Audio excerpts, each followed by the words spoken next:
প্রথম আলোতে যে একটা সংবাদ প্রকাশিত হয়েছে যে হালদা দূষণ হচ্ছে যে তেল দ্বারা, সেই উদ্দেশ্যে আমরা হালদা পরিদর্শনের উদ্দেশ্যে এখন আমরা রাউজানের মোকামিপাড়া গ্রামের একটা পয়েন্টে আছি, যেখান থেকে আমরা অলরেডি হালদার পানি কালেকশন করেছি এবং আশেপাশে যে বিভিন্ন জায়গায় যে তেলগুলো গাদ হিসেবে রয়ে গেছে যা জোয়ারে আবার ভেসে উঠবে, ওই সব 2 ধরনের স্যাম্পলই আমরা কালেকশন করেছি এবং 2 ধরনের স্যাম্পল কালেকশন করার পরবর্তী পদক্ষেপ হচ্ছে এগুলি আমরা ল্যাবে টেস্ট করব।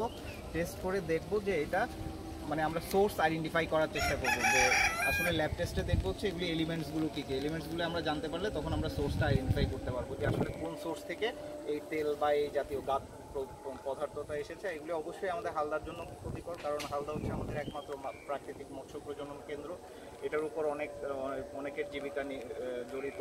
আমরা পরিবেশ অধিদপ্তর বিভিন্ন এনফোর্সমেন্ট কার্যক্রম চালিয়ে যাচ্ছি যে হালদার পরিবেশটা যেন অবশ্যই সুস্থ থাকে এবং আমরা সবাই যেন এখান থেকে মানে যারা জেলে আছে, মৎস্যজীবী আছে, সঠিকভাবে এখান থেকে যে পোনা আহরণ করা হয় তারা যেন সেটা আরও ভালোভাবে আহরণ করতে পারে, সেই উদ্দেশ্যে আমাদের যে কার্যক্রম এটা অবশ্যই সবসময় অব্যাহত থাকবে।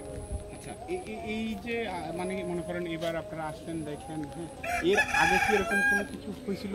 বা আমরা কিন্তু জানছি অনেকবার এরকম, কিন্তু আপনাদের কি মানে এরকম বা পরিদর্শন বা এটা নিয়ে কোনো বা কোনো রেজাল্ট কি আপনারা জানছেন আগে কখনো?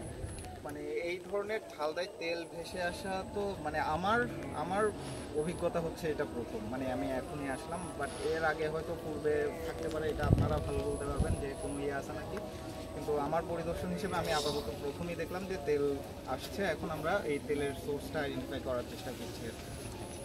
Thank you. আপনার